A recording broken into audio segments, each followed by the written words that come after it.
አንዳንዶቹ ወገኖቻችን ሀብት በማካበት ተጠምደዋል ንብረት በማካበት ተጠምደዋል አንዳንዶቹ ወገኖቻችን ዛሬ ስልጣን ላይ ስለሆኑ ነገ የኢትዮጵያ ሁኔታ የሚለወጥ መስሎ አይታያቸው ሁሉ ጊዜ እዛ ስልጣን ባለቤት ሆነው እንደሚቀጥለው አድርገው ያስባሉ የሀገረ ካኦፒ ታሪክ ለነዚህ ሰዎች በጣም ጥሩ ትምህርት ይሰጣል ዛሬ ያዝነው ድሎት ዛሬ ያለን ምቾት ሀብት ንብረት ስልጣን አገር ላይ ሰላም ከሌለ እውነተኛ የሆነ ፖለቲካ መፍትሄ ከሌለ ወቅትና እንደሌለ ምናልባትም ችግሩ የህልውናው ችግር አፍጥጦ ሲመጣ ከድሃው ባለስልጣን ካልሆነው ሰው በላይ የችግሩ ሰለባ የሚሆኑት ባለስልጣናት እንደሆኑ ባለሀብቶች እንደሆኑ የሀገረ ካኦፒ ታሪክ ያስተምራል የሚልምታል እና ይሄም ከሀገራችን ተጨባጭ አንፃር ይሄዳል ሌላው ሁሉ ጊዜ ስለ ሽግግር እናስባለን ሽግግሮቹ ግን ጭናገፋሉ ዘላቂ ለውጥ ያመጡ ስለዚህ ሪሊ የጃይካ ስምምነት የሚለው ጉዳይ እዛ ላይ የተቀመጠ ስለ ወደፊቱ ስናስብ ምን አይነት የሽግግር ሂደት ልንፈጥር እንችላለን በምን አጀንዳዎች ዙሪያ መሰባሰብ እና መስማማት እንችላለን የሚለው ነገር በደንብ አድርጎ ያሳያል ሌላው ስለ ሰላማዊ ህዝባዊ እምቢተኝነት ስናወራ ዝም ብለን ይቻላል ማለቱ የትም አይደርስ በተግባር በተጨባጭ እንዴት ነው ዝርዝር ማሳየት ያስፈልጋል እና በሊበራል ፓርቲው የቀረበው የግንቦት ማንፌስቶ ምን ያህል የፖለቲካ ኃይሎችና ህብረተሰብ ለሰላማዊ ህዝባዊ እምቢተኝነት አስቀድሞ ከተዘጋጀ የዛ ስልት ኃያልነት ከገባው በአጭር ጊዜ ምን ያህል ለውጥ ሊያመጣ እንደሚችል ያ ሰነድ ያሳያል ኢትዮጵያ ውስጥ ያለው ችግር አይቻልም የሚል መንፈስ ሽንፈታል ይቻላል የሚቻለው በዚህ መንገድ ይሄ ሰላማዊ ህዝባዊ እምቢተኝነት ደግሞ ተካሂዶ ዋጋ ከተከፈለ መጠለፍ የለበትም መጨናገፍ የለበትም እንዳይጨናገፍ እንዳይጠለፍ ማድረግ የሚቻለው እንዴት ነው ካለፈው ልምዳችን በመነሳት ሁለተኛ የሚመጣው ለውጥ የአንድ አምባገነን በሌላ አምባገነን መተካት እንዳይሆን የምናደርገው እንዴት ነው እስካሁን እኮ መንግስታት እኮ ለውጠናል ለውጡ ግን ከአንድ አገዛዝ ወደ ሌላ አገዛዝ ነው ከዚህ የተሻለ ዲሞክራቲክ የሆነ ስርዓት እንዴት ነው እንዲመጣ የምናደርገው ይሄን እንዴት ነው ለማምጣት ዝግጅት ማድረግ የሚቻለው የሚለው ሁሉም ያሳያል እና ሪሊ ብዙ ትምህርቶችን እዛ ውስጥ እናገኛለን የሚል እምነት አለኝ እንድናገኝም ተደርጎ ነው ቀደም እንዳልኩት የተሰራው የተወሰኑትን እንግዲህ ዝርዝሩን እንደምታየው ሆን ብዬ ነው ምተው አንተንም ጠቅላላ ባለ መልኩ መልእክት መጠይቀውን ብዬ ነው ከቅዳሜ በፊት እንዳንቀደም ብዬ ነው የተወሰኑትን ግን ጠይቃለሁ አሁንም ጠቅላላ ባለ መልኩ የፖለቲካ መዘዝ ከሀገረ ካኦፒ ላይ አንድ የተረዳሁት በተለይ ከምዕራፍ 3 እስከ 5 ያለው ኢቭን የልጁ ልደት ሁሉ ጨምሮ እና በቤተሰብ ውስጥ ያለው ግንኙነት ከፓርቲ ውይይት እስከ ጸጉር ቤት ሁሉ ባደረኩት ዳሰሳ የምረዳው ነገር አለ ፖለቲካ ብቻ ሆኖ እንደማይቀር ማህበራዊ ሴትንም እንደሚቦረብር እንደሚሸረሽርና በቤተሰብ መካከልም መከፋፈልን እንደሚፈጥር ነውና በደራሲው እናትና አባት መካከል ራሱ ከፍተኛ በፖለቲካ ምክንያት የመከፋፈል ነገር እንዳለ በተለይ ይሄ የትጥቅ ትግሉ ከተጀመረ I'm not talking about ኢትዮጵያ እኔም በዛ መልኩ ማውራት ስላልፈለኩ ነው የትጥቅ ትግሉ ከተጀመረ በኋላ የደራሲው እናት የምታቀርበው ሐሳብ አለ ሞር ራዲካል ሆነ እንደገና ደግሞ ጀነራሉ ሞር ኮንሰርቫቲቭ የሆነ በሪፎርም የሚያምኑ ናቸውና እስከ መቆራረፍ አልፎ እስከ መንገጃገጭ ሁሉ ነገሮች አሉ የልጁ ፓርቲ ላይ ሁሉ የተለያየ ሐሳብ እስከ ማቅረብ ሁሉ አለና ስለዚህ ይሄን ነገር ሲጽፍ ፖለቲካውን ብቻ ሳይሆን ምናልባት ሶሺዮ ፖለቲካል ብለን መውሰድ እንችላለን እሱ ነው ቅድም እኮ ለማለት የፈለኩት አንዱ ትልቁ ስህተት ፖለቲካው የፖለቲከኞች ብቻ አድርገን እናያለን ትክክል አይደለም አንደኛ ያለ ፖለቲካ የሚኖር ሀገርና ህዝብ የለም አንድ ሀገር የፈለገ ያህል ፖለቲከኞችን ብንጠላቸው አንድ ሀገርና ህዝብ ያለ ፖለቲከኞች አይኖርም ምክንያቱም አስተዳደር መኖር አለበት አስተዳደር ደግሞ ሊፈጠር የሚችለው በፖለቲከኞች አይደለ ፖሊሲ ሊመነጭ የሚችለው ከፖለቲከኞች ያለ ፖለቲካ ሊኖር የሚችል ህዝብና ሀገር የለም አንድ ሁለተኛ የፖለቲከኞቹ ስራ ሂደት የተበላሸ ሲሆን እዳው ለሁሉም የሚተርፍ ነው ለእያንዳንዱ ቤተሰብ ለእያንዳንዱ ዜጋ የሚተርፍ ነው ሀገረ ካኦፒ ይሄን ነው የሚያሳየው ማንም የችግር ሰለባ ከመሆን አልዳነም በሰላም የሚያምነው የችግሩ ሰለባ ነው የሆነው መንግስት ውስጥ የነበረው ባለስልጣንም የችግሩ ሰለባ ነው የሆነው በትጥቅ ትግል የሚያምነው የችግሩ ሰለባ ነው የሆነው ከዛም አልፎ ፖለቲካ ያገባኝም የሚሉና ስለ ፖለቲካ ምንም ማዳመጥና መስማት የማይፈልጉ ሰዎች ሳይቀር የዛ ችግር ሰለባ ሆነዋል ምታስታውስ ይመስለኛል በልጃቸው ልደት ላይ የተገኘው የልጁ እናት ወንድም አገሪቱ ጦርነት ውስጥ እንኳን እንዳለች አያውቅም ጉዳይ አይደለም ብሎ ነው ግን ያ ጦርነት ሄዶ መጀመሪያ ከበላቸው ሰዎች ውስጥ አንዱ እሱ እና ፖለቲካ የእያንዳንዳችን ጉዳይ ነው እና ይሄ ደርግ ያመጣብን ጣጣ አለ አይሚን ይሄ ቀይ ሽብር ችግር ያመጣብን ጣጣ አለ ፖለቲካና ኮረንቲ በሩቅ ምን አይመለከተኝም የሚል ነገር አለ እሱ አይሰራም እና በኢትዮጵያም ተጨባጭ ሁኔታ ዛሬ የተፈጠረው የፖለቲካ ችግር ሄዶ ማናችንንም አያተርፍ ሁላችንንም ነው ይዞ የሚጠፋው ይሄን መገንዘብ ስንችል ነው ወደ ጋራ መፍትሄ መምጣት የምንችለው የሚል እምነት አለ እና በሰላማዊ ትግል ምናምን ሰዎች ዝም ብለን በማውራት ለውጥ ማምጣት አንችልም ምክንያቱም አይተናል ሀገረ ካውፒ ላይ ያ የሰላማዊ ትግል አስተሳሰብ የጥቂቶች በመሆኑ ተቀባይነት ሳያገኝ ሲቀር አይተናል የትጥቅ ትግል ደግሞ ሁሉም ነገን ያሸናፊ ይሆናል ብሎ የራሱን ካልኩሌሽን በመስራት ሁሉም ወደ ተሸናፊነት እንዴት እንደሄደ ደግሞ የሀገረ ካውፒ ታሪክ ያሳያል ዛሬ ብዙ የሚያስተምር መጽሐፍ ነው የሚል እምነት አለ እና እንደው በደረጃ ዝም አርቲክል ደረጃ ከምጽፈው ከእንዲህ አይነት ተጨባጭ ከሆነ የዜጎች የቤተሰብ ህይወት ጋር መያያዙ ጥሩ ነው የሚል እምነት አለ ያው አንድ ሌሎችም አሉ አንድ የተወሰኑ በተለይ ከሰላማዊ ትግል ጋር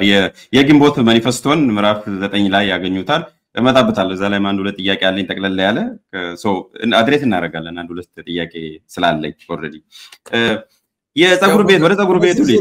ወደ ዝርዝሩ እንዳገባና ግምገማ እንዳይሆን በዝርዝር መልክ በዛ መልክ አልጠይቅም እኔም ለዛ ድፍን ባለ መልኩ መጠይቅ ለዚህ ነው የፀጉር ቤት አሜትና የዘንድሮ ሶሻል ሚዲያን እንዴት እናገናኘው እንዴት እንረዳ የዘንድሮ ብቻ አይደለም እውነቱን ለመናገር ለምሳሌ ከተማሪዎች የትግል እንቅስቃሴ ጀምሮ አሉባልታ ትልቅ ቦታ ነው ያለው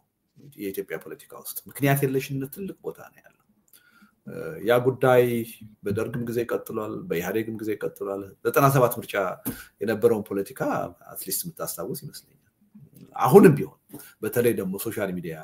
ከተስፋፋ በኋላ ምን ያህል የተዛቡ መረጃዎች እውነት ያልሆኑ መረጃዎች ፖለቲካ ውስጥ ገብተው የህብረተሰቡን ሰላም እንደሚያምሱት ችግሮችን እንደሚያባብሱና እንደሚያወሳስቡ ማሳያ ይሆናል የሚል እምነት አለኝ እና ሪሊ ከኢትዮጵያ ተጨባጭ ሁኔታ ጋር በደንብ የሚሄድ ጉዳይ ይመስለኛል ለዛ ነው እዛ ላይ እንዲነሳ ያደረኩት አዎ ሀቅ አንድ የሚናገር ቢገኝ እሱም ሲረባረቡበት ዝምታውን ስለመረጠ ነው እና እኔ ከዲጂታል ሚዲያ ጋር ስላገናኘሁት ነው ሀሜቱንም የስም ማጥፋት ዘመቻውንም አያይዤ ነው ምቹ ሁኔታ ስላለ ነው አሁን ያኔ ቢያንስ በፀጉር ቤትና በመጽሔት ነበረ አሁን በደንብ ነው የሚመቸው እንትሩም ራሱ ጥራት ሳይሆን ብዛት ስለሆነ የሚወስነው እሺ እሱ ራሱ እንደ አንድ ምናልባት ተግዳሮት ወይም እንደ አንድ ዳገት ሊወሰድ ይችላል ዝርዝሩን ተዋሉ ለአንባቢዎች የጀነራሉ አስመሳይነትና የካሊቲ መንግስት ካቢኔ ዝምታስ እንዴት ነው የሚታየው አሁን ካለው ከኢትዮጵያ ሁኔታ ጋር ለኔ በጣም አብሮ የሚሄድ ነገር ነው የጀነራሉ አይነት ሰዎች የኢትዮጵያ መንግስት ውስጥ በጣም በብዛት አሉ የሚል እምነት ነው ያለ በጣም በብዛት በዛ አይነት ያሳሰብ ዳይለማ ውስጥ ያሉ ከመንግስትም ወጥተው መንግስትን እንዳይታገሉት የቸገራቸው መንግስትን በየደገፉ መቀጠሉ ነገ ከነገ ወዲያ አደጋ ይዞ እንደሚመጣ የሚታያቸው ብዙ ሰዎች ያሉ ይመስለኛል ሪሊ እና ከመከላከያ ሚኒስተሩ በጣም ብዙ ትምህርት የሚገኝ ይመስለኛል በተለይ ባለስልጣኖቻችን ሊያገኙ የሚችሉ ይመስለኛል በአንድ በኩል በሌላ በኩል ደግሞ እኛ ራሳችን ተቃዋሚዎችም ዜጎችም በመንግስት ውስጥ ያሉ ሰዎችን ምናይበት አይን ምን መሆን አለበት ሪሊ በመንግስት ዙሪያ ያሉ ሰዎች ሁሉ የመንግስት ደጋፊ ናቸው ማለት ነው ህሊና የላቸውም ማለት ነው ወይ ምንድነው ያስቸግራቸው ከኛ በተለየ አገዛዙን እንዲደግፉ ያደረጋቸው የሚለው ነገር ሁሉ በተለየ መንገድ ሁሉ እንድናየው ይረዳ ይመስለኛል ቀላል ነገር አይደለም ፈተና አለ እዛ ውስጥ ቀላል ፈተና አይደለም ያለው ያ ፈተና ደግሞ መጨረሻ ላይ ህይወትን እስከ ማሳጣት የደረሰ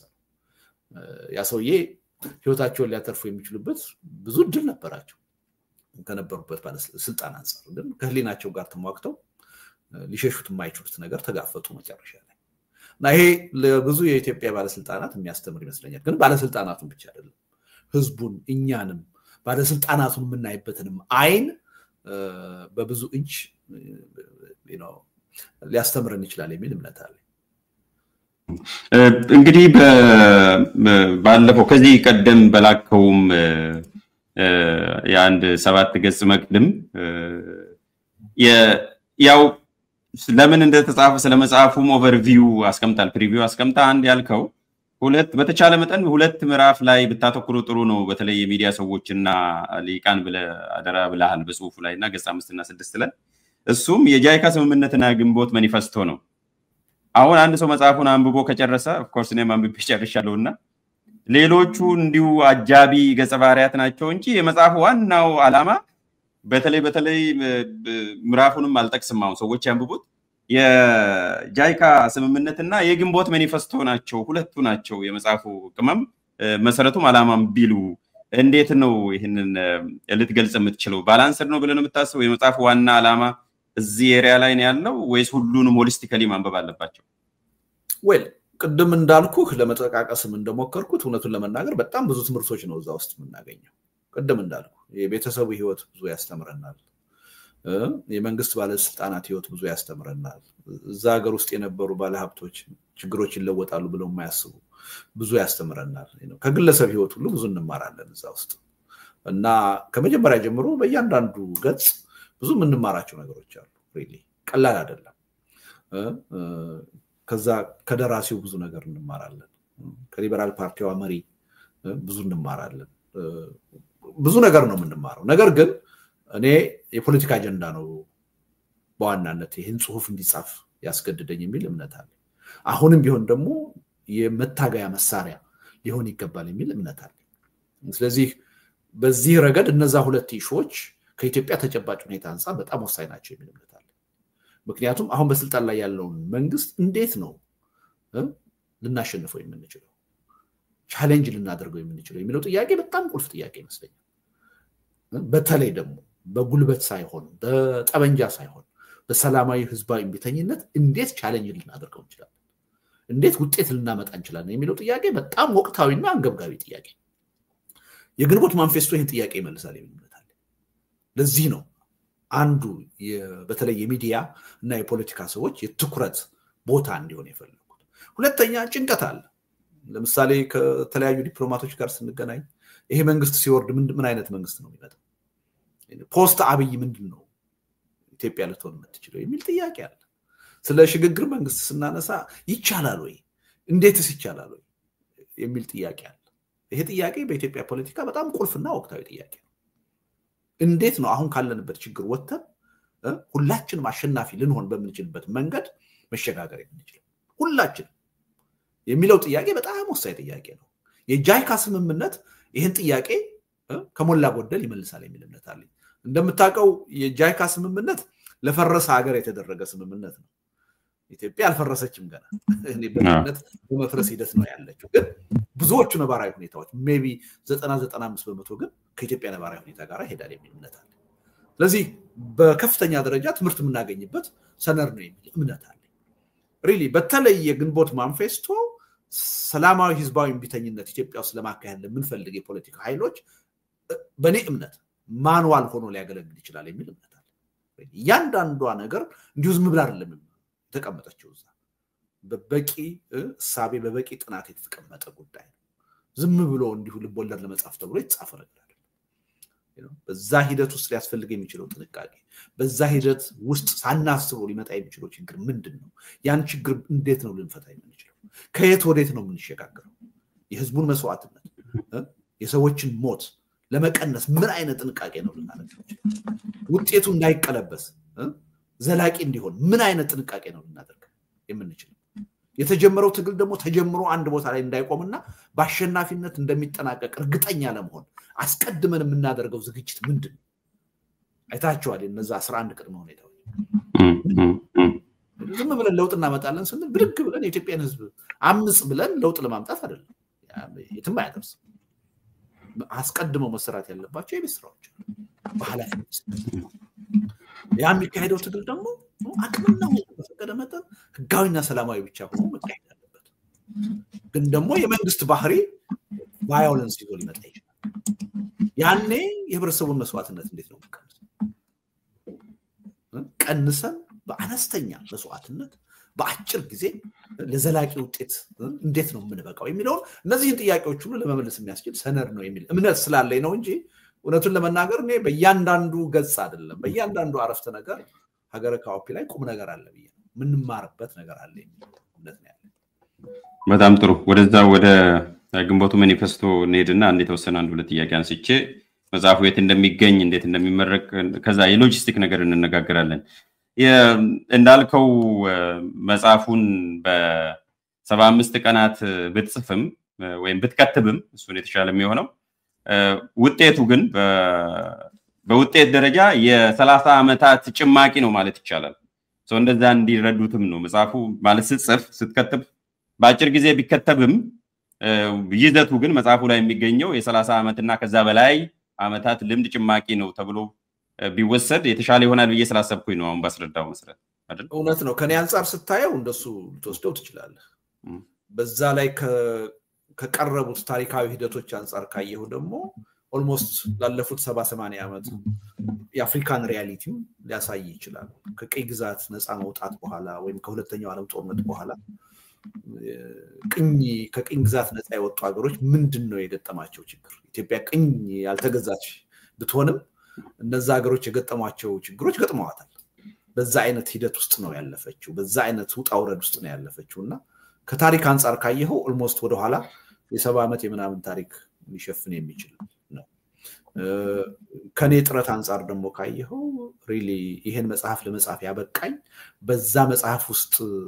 ያሉትን አስተሳሰቦች በዛ መልክ እንዳስቀምጥ ያበቃኝ ያለፉት 34 ዓመታት የትግል ልምድ ነው የሚል እምነት አለኝ። አው ካንተ አንፃር ነው ያየሁት እንዳልከው። ጥሩ እንግዲህ መጽሐፉን በስፋት ያንብቡት። ለዛ ነው ዘለል የምለው። ከግንቦት ማኒፌስቶ ጋር ተያይዞ ቀደምም ጠቀስ ለማድረግ እንደሞከርከው በአንዱ ምዕራፍ 11 ቅድመ ሁኔታዎችን አስቀምጠሃል። ይሄ ትግል የህዝባዊ ሰላማዊ ህዝባዊ ቢተኝነት ውጤታማ እንዲሆን ከተፈለገ እነኛ 11 ነጥቦች ላይ ወይም አምዶች ላይ መስማማት አለብን የሚል ነው ያስቀመጥከውና ከዛ ለምሳሌ ለጋራ ችግር በጋራ መቆም የመጀመሪያው፣ ቀጥሎ በስልቱ አዋጭነት ላይ መተማመን መፍጠር፣ ሶስተኛ ባለድርሻ አካላት ግን አይደለም ያልኩት ደራሲው ብሏል። ደራሲው ሀገረ ካኦፒ ላይ ያንን አስቀምጧል። አራተኛ የጠራ ደራሲውም አይደለም በድርሰቱ ውስጥ ያለች ሌላ ገጸ ባህሪ ናት ያቀረበችው። በድርሰቱ ውስጥ ያለች አንድ ገጸ ባህሪ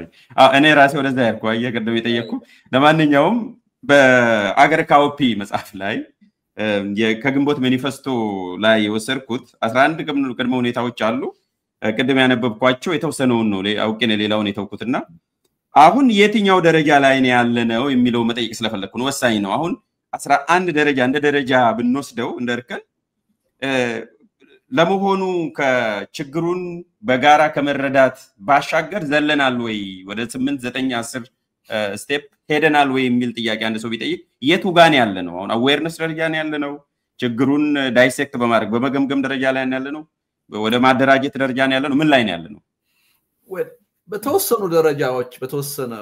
ደረጃ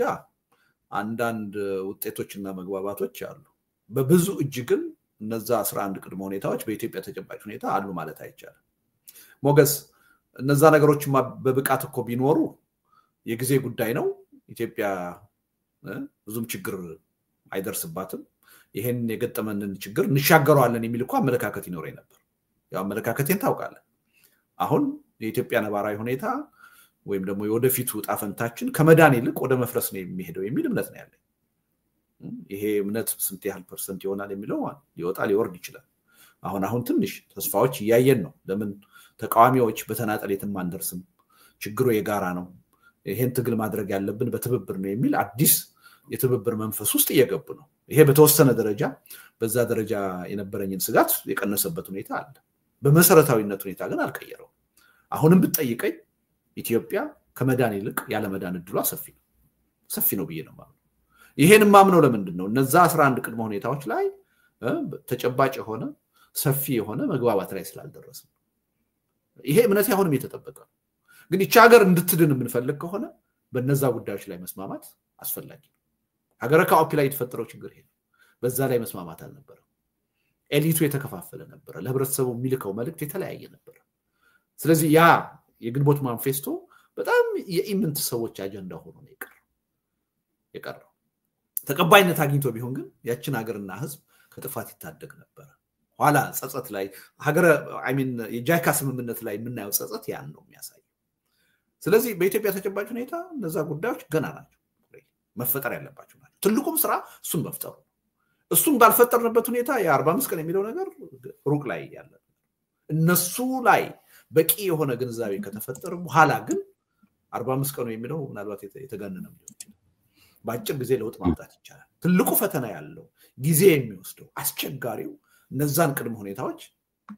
ማሟላት ላይ በዚህ ደረጃ ኢትዮጵያውያን ያለንበት ሁኔታ ገና ብዙ ችግር ውስጥ ያለ ነው የሚል እምነት ነው ያለው እዛው ላይ አንድ ጥያቄ አንተም ካገኝ ገጸ ባህሪው ሲያስጠነቅቅ 11 ነጥቦች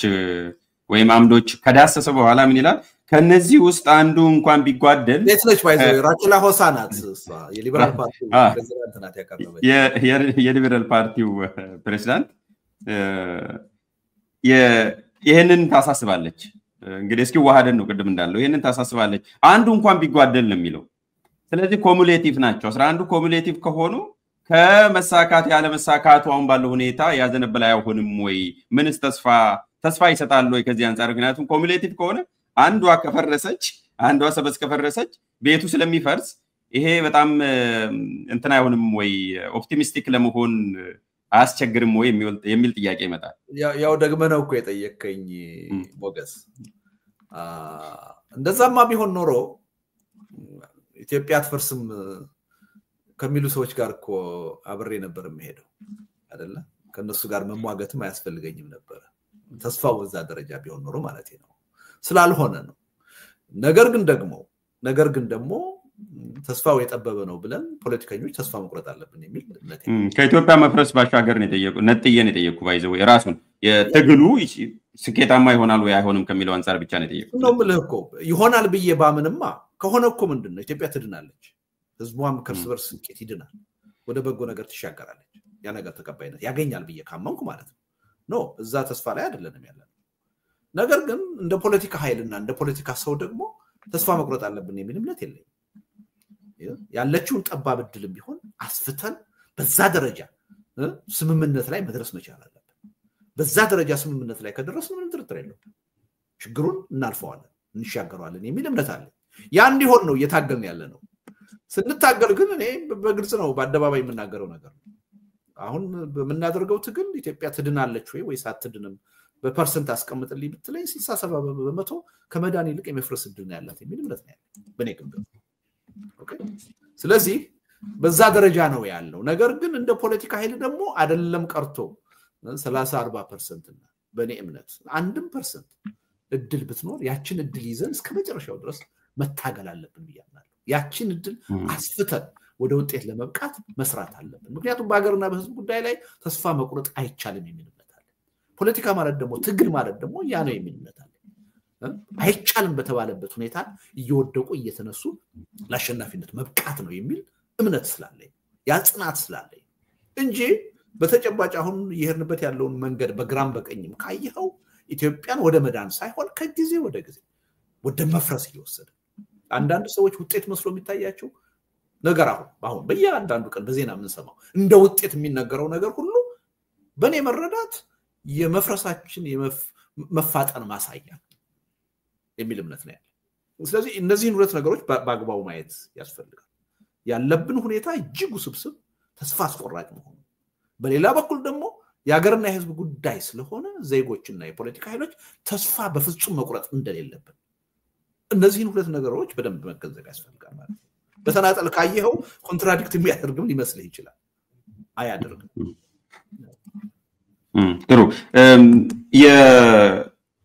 እንግዲህ አሁን ሁለት የግንቦት ማኒፌስቶና የጃይካን አንድ ላይ ብንገጥመው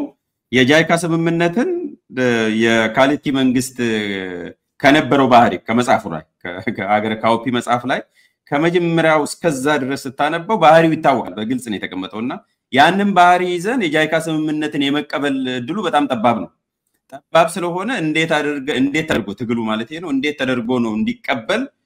ለማስገደድ የሚቻለው የሚል ጥያቄ ይመጣል በሌላ መልኩ ደግሞ የግንቦት ማኒፌስቶን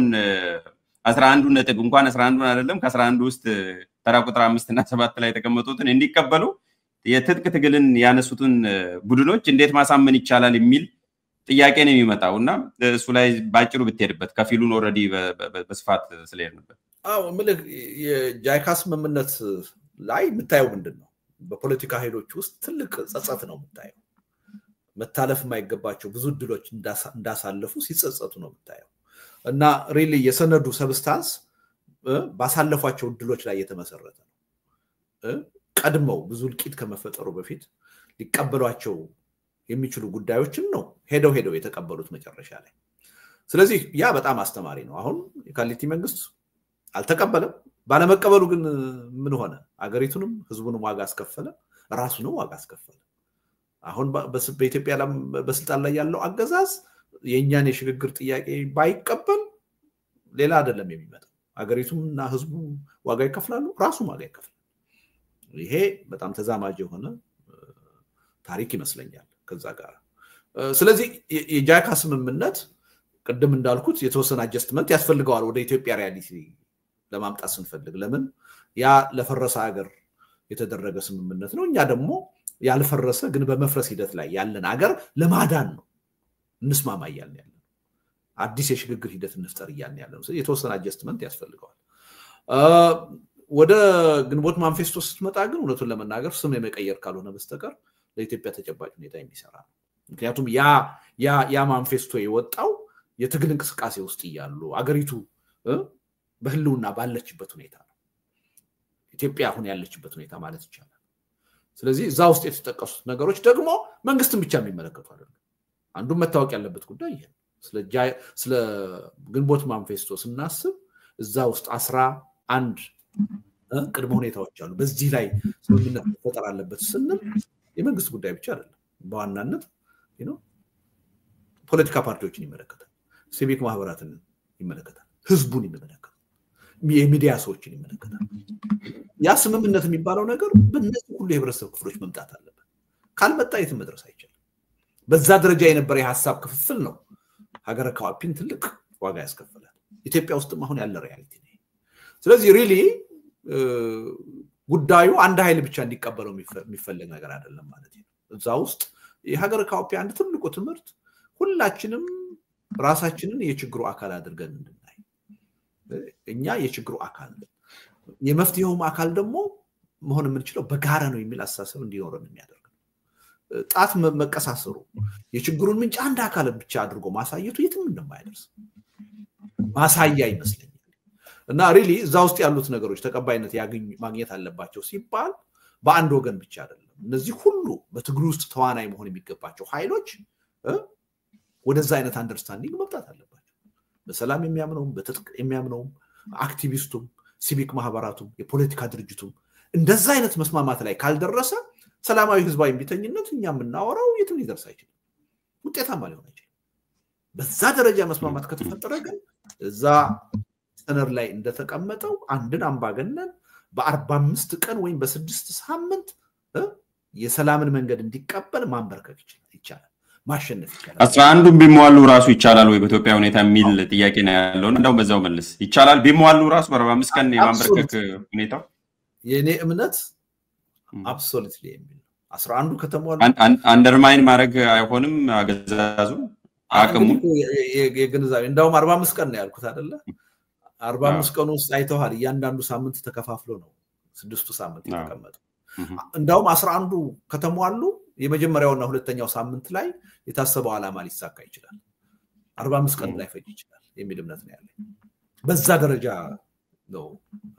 በእርግጠኝነት የምተማመነው ግን ህብረተሰቡ ማወቅ ያለበት አንዳንድ ሰዎች ካውንት ዳውን ማድረግ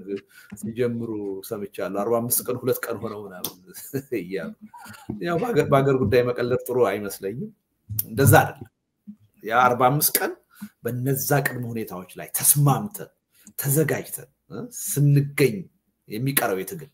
ጊዜ ነው እንጂ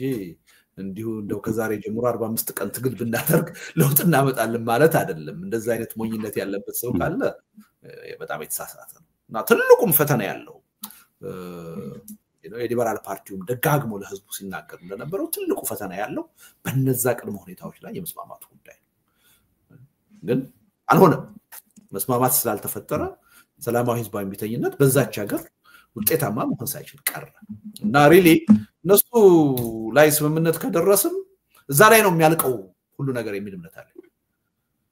በጣም ጥሩ እኔም ለዛ ነው 11ዱ ከተማው አሉ በየጠየቁትም ለዛ ነው ፊት አስቀምጬ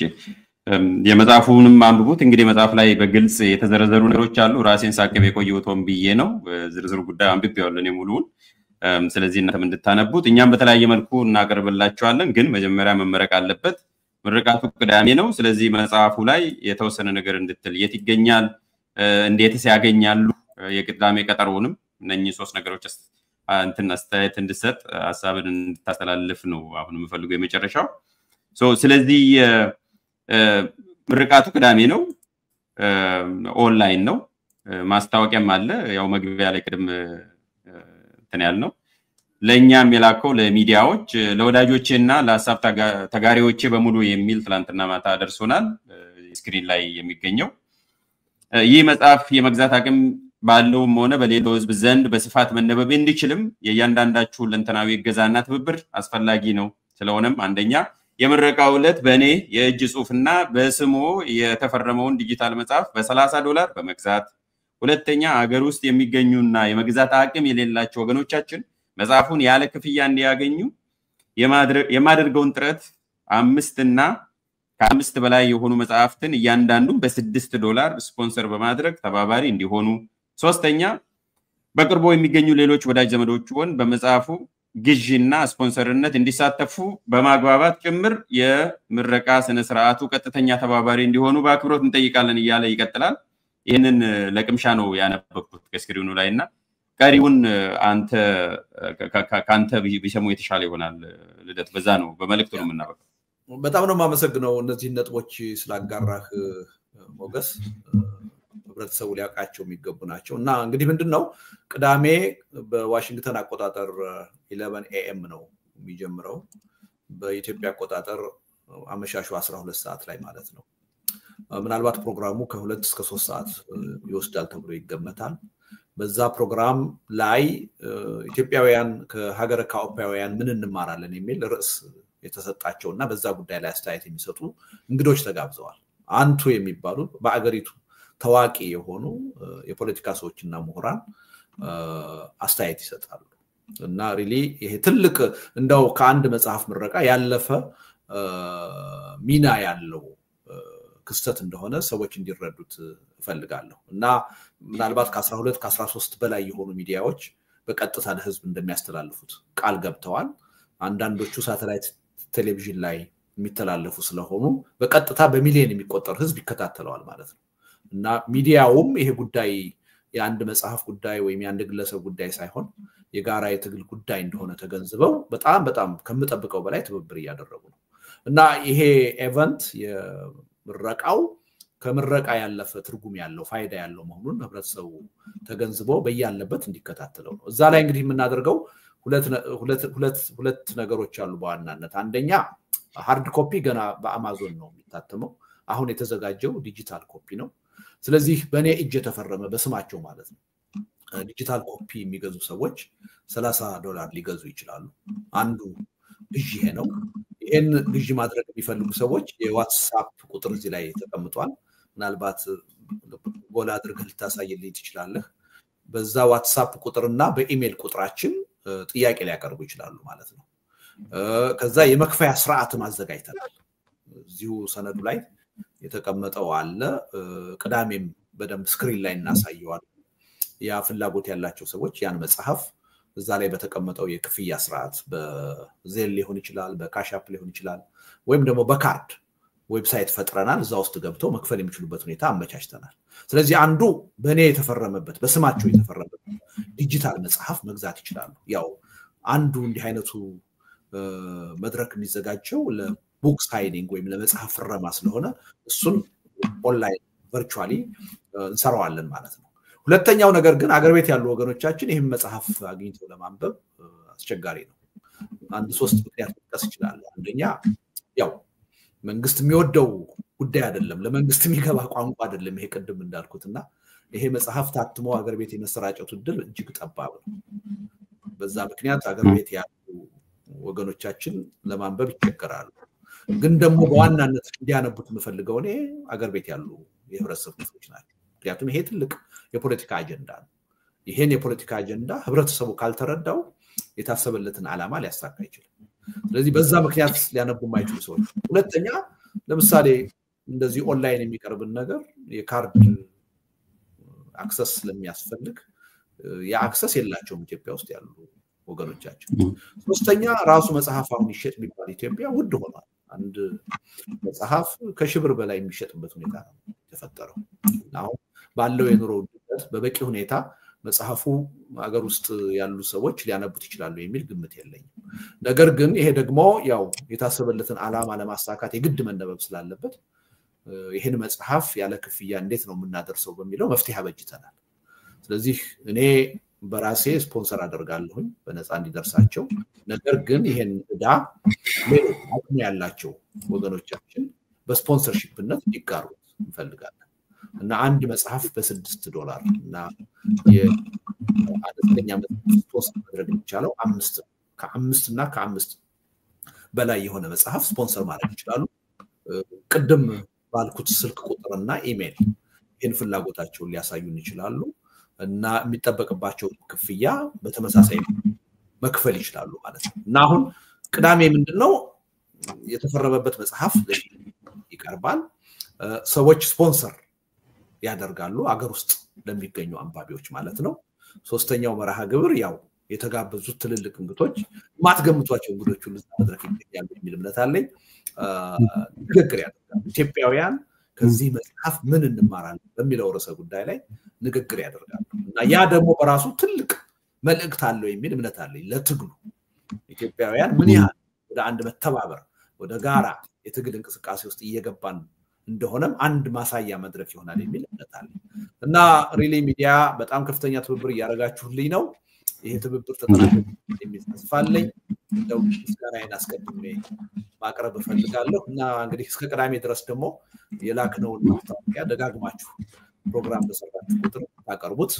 በጣም ይረዳናል የሚል እምነት አለኝ እና ይሄን ምለው አጀንዳው የጋራ ነው ከሚል እምነት ነው። ያን ግለሰብ አጀንዳ አይደለም የጋራ እምነት ነው የሚል እምነት ስላለኝ ነው። ከዚህ እምነት በመነጨም አሁን አብሮነት ውስጥ ያለን ሰዎች በቲም ነው እንደ ኮሚቴ አዋቅረን ነው ይሄን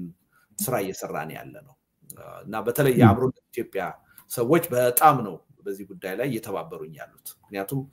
ይሄ አጀንዳ የአንድ ግለሰብ የአንድ መጽሐፍ አጀንዳ አይደለም የትግል አጀንዳ ነው በሚል እምነት ነው ይሄን እያደረግን ያለ ነው እና ከልብ ነው ማመሰግናለሁ።